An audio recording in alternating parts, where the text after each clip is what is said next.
Hello students, सुश्री classes में आपका स्वागत है। आज हम 12th क्लास के बिजनेस स्टडीज का फर्स्ट चैप्टर प्रबंध का उद्देश्य और महत्व इस पाठ का अगला टॉपिक पढ़ेंगे। तो अपना अगला टॉपिक है प्रबंध के कार्य। अब प्रबंध के कार्य के बारे में बहुत सारे विद्वानों का ये कहना अलग अलग कहना है। कोई कुछ कहता है तो कोई कुछ कहता है, लेकिन उनका सबका सार मिलके एक बात सब में ये महत्वपूर्ण है कि प्रबंध का कार्य जो है वो सार्वभौमिक है। सार्वभौमिक है यानी सब जगह एक समान है। प्रबंधक का कार्य चाहे वो किसी भी उद्योग में हो, एक उद्योग से दूसरे उद्योग में भी इसको हस्तांतरित किया जा सकता है, क्योंकि भले ही किसी की तकनीकें अलग हों, लेकिन फिर भी प्रबंधक जो होता है वो अपने ज्ञान को एक से दूसरे में ट्रांसफर करके अच्छा कार्य कर सकता है। इसलिए प्रबंध को कहा गया है कि ये सार्वभौमिक है और ये हर क्षेत्र में आवश्यक है। अपन ने पहले भी देखा है कि चाहे ये धार्मिक क्षेत्र हो, राजनीतिक क्षेत्र हो, औद्योगिक क्षेत्र हो, किसी भी प्रकार का क्षेत्र हो, सब में प्रबंध के कार्य बहुत महत्वपूर्ण स्थान रखते हैं। तो आज हम देखते हैं कि यहाँ पर प्रबंध के क्या कार्य हैं। तो यहाँ देखो, मुख्य रूप से प्रबंध के 6 कार्य हैं।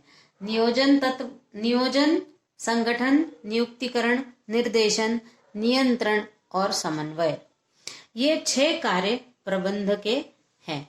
इसमें से पहला कार्य है नियोजन। तो नियोजन यानी किसी भी नए प्रक्रम को करने के लिए या नए प्रोजेक्ट को करने के लिए नियोजन करना सबसे पहला आवश्यक कार्य है। यानी नियोजन करना यानी सोच समझकर, पहले करने के पहले सोचना। तो जो भी उद्देश्य से लेकर प्रोजेक्ट चालू किया जाना है, उस प्रोजेक्ट के पहले सोचना आवश्यक है। ये नियोजन के अंतर्गत आता है। नियोजन के में ये 6 तत्व महत्वपूर्ण हैं। पूर्वानुमान, उद्देश्य निर्धारण, नीतियां निर्धारण, नियम निर्धारण, कार्यक्रम बनाना, व्यूह नीतियां बनाना और बजट बनाना। ये तत्व नियोजन के अंतर्गत आते हैं। इसमें है पूर्वानुमान यानी जो भी कार्य करना हो, जो भी प्रोजेक्ट है, जो भी प्रक्रम है, उस प्रक्रम को शुरू करने के पहले पूर्व में अनुमान लगाना, हर प्रकार का अनुमान लगाना। कितने लोगों की आवश्यकता है, कितना माल चाहिए, सबसे पहले तो ये सोचना अनिवार्य है कि किस चीज का उत्पादन किया जाना है, क्या करना है, उसके लिए फिर क्या क्या लगता है, ये सारा पूर्वानुमान लगाया जाता है। फिर दूसरा है उद्देश्य निर्धारण। तो किसी भी कार्य को करने के लिए सबसे पहले जरूरी है कि हम उद्देश्य निर्धारण करें। यानी यदि कोई प्रोजेक्ट चालू करना है तो उस प्रोजेक्ट के माध्यम से कितने वस्तुओं का, कौन सी वस्तुओं का निर्माण होने वाला है, ये उद्देश्य निर्धारित करना आवश्यक है। फिर उसके अनुसार आगे नीति निर्धारण की जाएगी। यानी पहले पूर्वानुमान लगाया जाएगा, फिर उद्देश्य निर्धारित किए जाएंगे और उन उद्देश्यों को पूरा करने के लिए नीतियां बनाई जाएंगी। फिर नीतियां बनाई जाने के बाद नियम निर्धारण किए जाएंगे कि उन नीतियों को किन नियमों के अंतर्गत बांधा जाए और किन नियमों के माध्यम से वो कार्य किया जाए। फिर कार्यक्रम बनाना यानी उस उद्देश्य को प्राप्त करने के लिए क्या क्या कार्यक्रम होने चाहिए, क्या कार्य करना है, उसका पूरा लेखा जोखा बनाना। फिर व्यूह नीतियां बनाना। व्यूह यानी उस तक पहुंचने के लिए किन किन सोपानों से गुजरना होगा, उसकी नीतियां बनाना। और फिर बजट बनाना। बजट भी पहले ही बनाना पड़ेगा। ऐसा ना हो कि कोई वस्तु बहुत ज्यादा उत्पन्न हो गई, आगे उत्पन्न करने के लिए कुछ नहीं बचा है। ऐसा नहीं होना चाहिए कि पास में कच्चा माल भी नहीं बचा, पैसा भी नहीं बचा। तो सबसे पहले तो बजट बनाना अनिवार्य है। बजट का मतलब होता है आय और व्यय का ब्यौरा। फिर दूसरा है संगठन। इसका दूसरा कार्य है प्रबंध का संगठन। तो संगठन तो प्रबंध की आधारशिला है। यानी संगठन से ये आशय है कि विभिन्न क्रियाओं को निर्धारित करने के लिए व्यक्तियों के मध्य उन क्रियाओं को वितरण करना। संगठन यानी कोई भी प्रोजेक्ट है तो वो अकेला एक व्यक्ति नहीं कर सकता। उसके लिए आवश्यक है कि एक संगठन हो, कि जितना बड़ा प्रोजेक्ट होगा उतना बड़ा संगठन होगा। और संगठन में जो कार्य करने वाले हैं उनको क्या क्या कार्य सौंपा जाए, ये पूरा उनको देखते हुए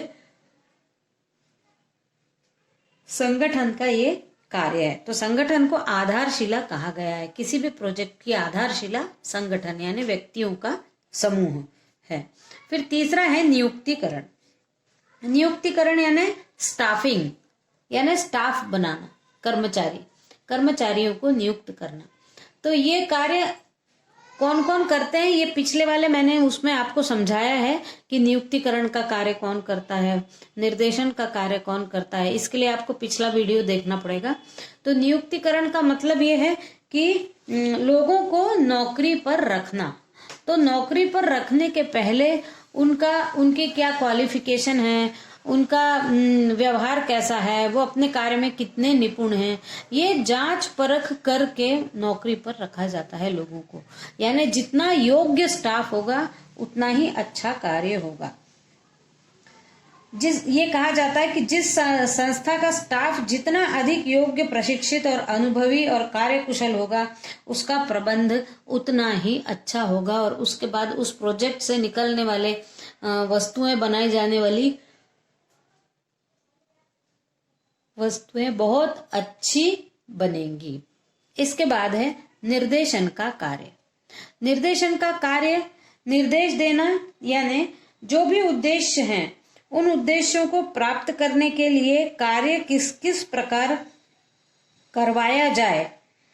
कुशल निर्देशन में क्या किया जाता है कि जिन जिन को दायित्व दिए हैं उनसे उन दायित्वों को पूरा कराने के लिए कुशलता पूर्वक उनसे काम को पूरा करवा लेना, ये भी निर्देशन देना भी एक बहुत बड़ी कला है। इसमें बहुत आवश्यक है कि जो निर्देशन दे रहा है उसमें ये गुण होने चाहिए। जो निर्देशन दे रहा है उसके क्या क्या कार्य हैं। तो पहला है नेतृत्व, दूसरा अभिप्रेरण, तीसरा संप्रेषण और चौथा पर्यवेक्षण।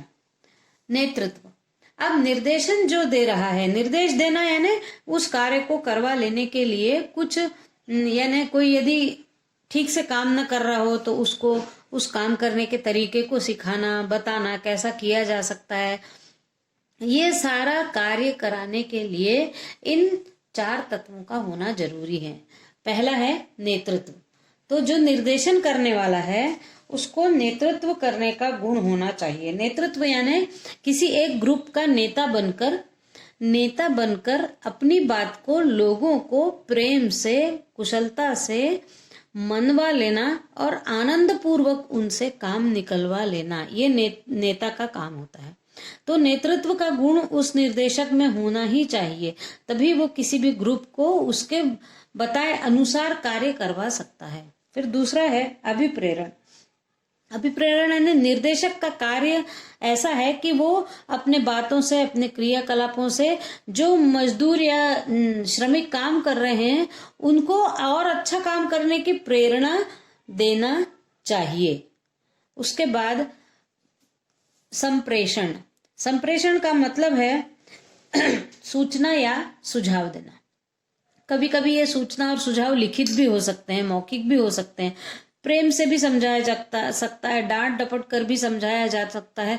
तो ये जरूरी है कि निर्देशक जो संप्रेषण का कार्य करे, यानी अपनी बात दूसरे तक पहुंचाने का कार्य करे, वो कार्य वो प्रेम पूर्वक करे ताकि उसकी सूचनाओं को लोग मानकर उस अनुसार व्यवहार करे। यदि वो चिल्लाता भी है तो वो कर सकता है काम। कुछ लोग कुछ दिन तक करते रहेंगे, लेकिन ज्यादा चिल्लाने से हो सकता है कि वो श्रमिक काम करने से मना कर दे। और फिर है पर्यवेक्षण। पर्यवेक्षण यानी दिए गए कार्यों को देखरेख करना, ये पर्यवेक्षण के अंतर्गत आता है। इसके बाद अगला है नियंत्रण। नियंत्रण यानी नियंत्रण करना तो सबसे ज्यादा जरूरी है, कंट्रोलिंग। तो प्रबंधक का ये कार्य है कि नियंत्रण रख कर लोगों पर अपना जो कार्य कराने का उद्देश्य है वो नियंत्रण के द्वारा पूरा होना चाहिए। ऐसा ना हो कि स्टाफ नियंत्रण में नहीं है, यानी उसका जिस समय जो मन करता है वो करता रहता है। ये नियंत्रण रहना बहुत आवश्यक है। नियंत्रण यदि न हो, जैसे बॉस है, बॉस का नियंत्रण होता है अपने कर्मचारियों के ऊपर, लेकिन एक बात है कि जिस दिन मान लो वो बॉस नहीं आया उस दिन कर्मचारी थोड़ा कंट्रोल के बाहर हो जाते हैं, कुछ ऐसे कार्य करने लगते हैं जो वो रोज नहीं कर पाते हैं। अंदर से वो बहुत रिलैक्स महसूस करते हैं कि अरे आज बॉस नहीं आया है अपना, तो उतना टाइट नहीं रहेगा शेड्यूल अपना, हम कुछ भी थोड़ा कर सकते हैं। यानी यदि वो 1 घंटे का लंच लेते हैं तो 1 से सवा घंटा भी हो सकता है, और सवा घंटे बाद अपने कुर्सियों पर पहुंचकर काम करें। तो एक नियंत्रण अच्छी से कार्य कराने के लिए नियंत्रण होना आवश्यक है कि जो कर्मचारी जो काम कर रहे हैं वो काम किस प्रकार कर रहे हैं, कितने समय में कर रहे हैं, ये सारा देखना प्रबंधक का कार्य है। फिर है समन्वय। तो समन्वय तो ये सबसे बड़ा कार्य है प्रबंधक का कि समन्वय होना चाहिए। समन्वय का मतलब होता है कि कर्मचारियों की क्रियाओं में और विभिन्न विभागों में एक में समन्वय बना रहे, एकजुटता बनी रहे उनमें। यानी एकीकरण, संतुलन, समय निर्धारण, अनुसूचीयन, ये इसके तत्व हैं। इन तत्वों के माध्यम से कोई भी प्रबंधक समन्वय रख सकता है अपने पूरे स्टाफ के बीच। अब जो बहुत बड़े बड़े प्रोजेक्ट होते हैं उनमें एक ही विभाग नहीं होता है, कई विभाग होते हैं, और कई विभागों में समन्वय होना बहुत आवश्यक है। यदि एक विभाग भी कोई अच्छी से कार्य न करे तो वो पूरा प्रोजेक्ट जो है वो अच्छा नहीं हो सकता। इसलिए समन्वय रखना सब विभागों में, पूरे स्टाफ में और प्रबंधकों में, स्टाफ में, और स्टाफ के और प्रोजेक्ट के अंदर के जो विभाग है उनमें समन्वय होना आवश्यक है। समन्वय का मतलब होता है कोऑर्डिनेशन, सब में होना आवश्यक है। अब इसमें देखिए एकीकरण, ये इसके प्रमुख तत्व हैं। एकीकरण यानी जो भी कार्य कर रहे हैं, कार्य में लगे हुए लोग हैं, अलग अलग विभाग हैं, अलग अलग लोगों की योग्यता और क्षमता होती है, लेकिन उन सब को एक समान संबंधित करके लोगों में एकता होनी चाहिए, तभी वो उद्देश्य को प्राप्त कर पाएंगे। एकता होगी तो ही उद्देश्य को प्राप्त कर पाएंगे। फिर है संतुलन। अब संतुलन यानी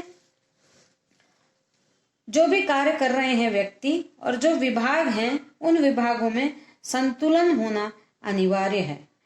कोई भी तत्व अधिक अच्छा हो या कोई भी तत्व कम अच्छा हो तो भी ठीक से संतुलन नहीं हो पाएगा। इसलिए विभागों के बीच में और लोगों के बीच में संतुलन होना अनिवार्य है।